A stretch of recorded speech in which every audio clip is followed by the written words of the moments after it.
Buenas tardes muchachos, hoy continuaremos con el tema que estábamos viendo la semana pasada, que son los tiempos verbales. Recordamos que los tiempos tienen sus tres formas principales, pasado, presente y futuro, y cada uno de ellos tiene la manera afirmativa, negativa e interrogativa. ¿Listo? Decíamos la clase pasada que el pasado se divide en pasado simple, pasado continuo y pasado perfecto. Vamos a avanzar un poco aquí.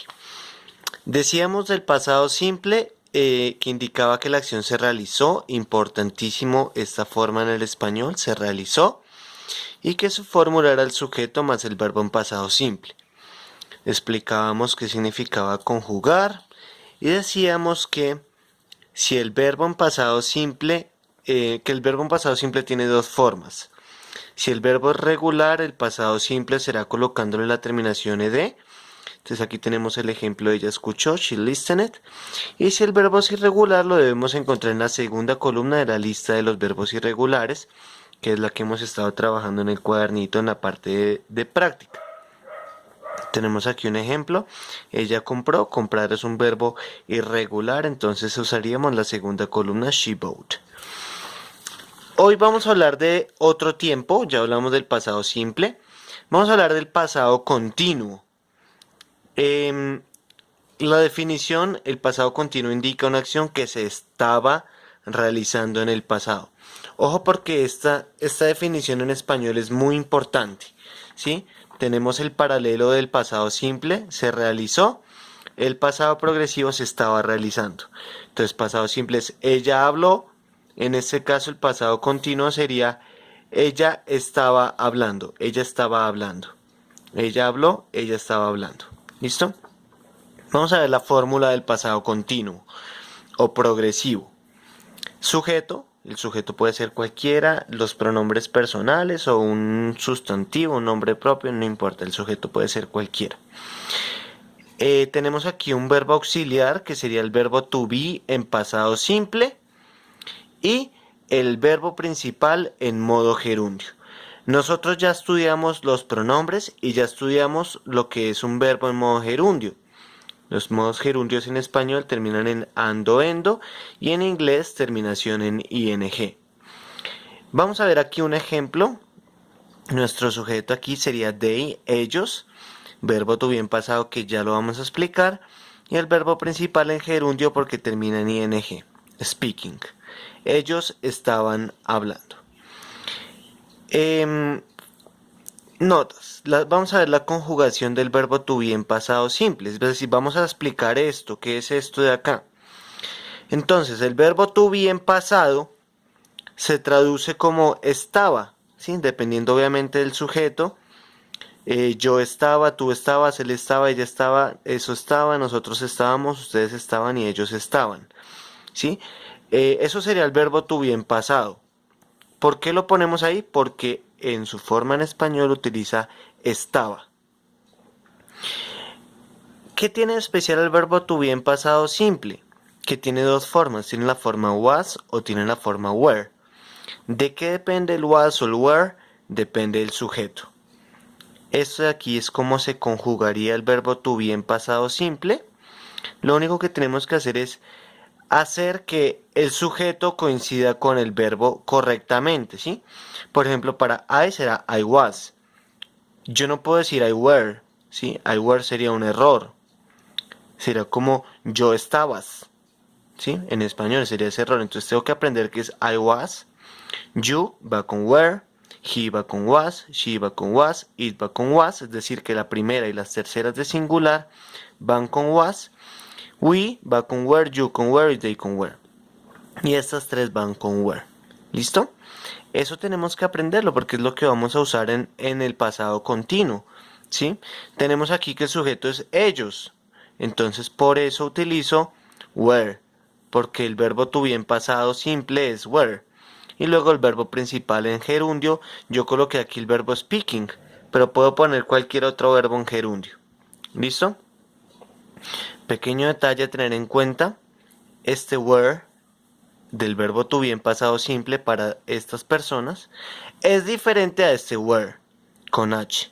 El where con H lo habíamos visto en los pronombres indefinidos, que significa dónde. ¿Ok? Son dos cosas diferentes. Nunca voy a escribir aquí where con H. Si yo coloco you, where con H sería tú, dónde. Eso está mal escrito. ¿Listo? Entonces es importante. Esta página de aquí es cortica, es sencilla, pero hay que estudiarla. Y hay que ejercitarse mucho. Vamos a ver unos pequeños ejemplos. Pido disculpas por el corrector ahí, pero bueno. Vamos a ver unos ejemplos. Ya vimos dos pasados. Entonces tenemos aquí un verbo que es el verbo to dream, ¿sí? Y yo les digo aquí que to dream es un verbo regular. Entonces, ¿qué debemos o qué podríamos hacer todos nosotros los que hemos estudiado estos videos de los verbos y los que hemos entendido? Tienen que ser capaces todos de escribir el infinitivo, gerundio, participio, pasado simple y pasado continuo en español y en inglés. Si tú logras hacer eso, estás excelente, estás entendiendo todo. Si no logras hacerlo, tienes que estudiarlo y ver por qué no logras hacerlo y dónde estás confundiéndote. ¿Listo? Yo hago el ejemplo aquí de dos verbos y en clase les voy a poner unos ejemplos para que ustedes vayan trabajando en eso. ¿Listo? To dream. ¿Qué es lo único que tenemos que saber del verbo? Si es regular o si es irregular. Es todo lo que tenemos que saber. Vamos a empezar con to dream, que es un verbo regular. El infinitivo, ya habíamos dicho, lleva la partícula to dream, y en español, ar, oír, soñar. Termina en ar. To dream, soñar. Gerundio, dijimos que cojo el infinitivo, le quito el to, le pongo ing y se convierte en gerundio, y en español ando, endo, soñando. Participio, dijimos que como es un verbo regular, el participio va colocando la terminación ed y en español termina en ad, oído, soñado, dreamed, soñado. Pasado simple, dijimos aquí, vamos a verlo. Sujeto más verbo en pasado simple. Entonces, sujeto, yo le pongo cualquier sujeto, ustedes pueden inventárselo. She, y el verbo en pasado simple. Verbo en pasado simple. Como es un verbo regular, le voy a colocar la terminación en ed también. She dreamed. Que en español significa ella soñó, siguiendo la forma de que la acción se realizó. Ella soñó. ¿Listo? Pasado continuo, que fue el que vimos hoy. La fórmula, sujeto. El sujeto aquí me lo invento, coloco we. Verbo to be en pasado simple, entonces para we sería we were, muy bien. Más verbo en gerundio, entonces cojo el gerundio dreaming y lo pongo aquí. We were dreaming, que significaría en español, siguiendo esta fórmula de que la acción se estaba realizando, significaría nosotros estábamos soñando. ¿Listo? Eso es para que todos lo escriban, lo apunten y lo analicen detenidamente.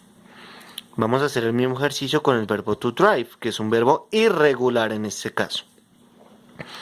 Entonces, infinitivo con la partícula to, terminado en ar, oír, ir. To drive, conducir. Gerundio, terminado en ing, ando, endo. Driving, conduciendo. Participio, ojo aquí, to drive es un verbo irregular. Es decir, que si ustedes miran en su cuadernito, en la plana, la tercera columna del participio será driven. Tercera columna de la lista. Y en español, conducido, porque termina en ad, oído. ¿Listo? Pasado simple. El pasado simple de los verbos irregulares, lo decíamos en nuestra clase anterior. Si el verbo es irregular, se busca en la segunda columna de la lista. Entonces la segunda columna de la lista dice que es drove. ¿Ok? Drove. Le ponemos el sujeto para hacer la fórmula. You drove. Tú conduciste o condujiste. Depende del contexto un poquito en español, pero you drove, tú conduciste en el pasado. Y pasado continuo, le ponemos el sujeto, el verbo to be en pasado, que en este caso, el verbo to be en pasado para he es was,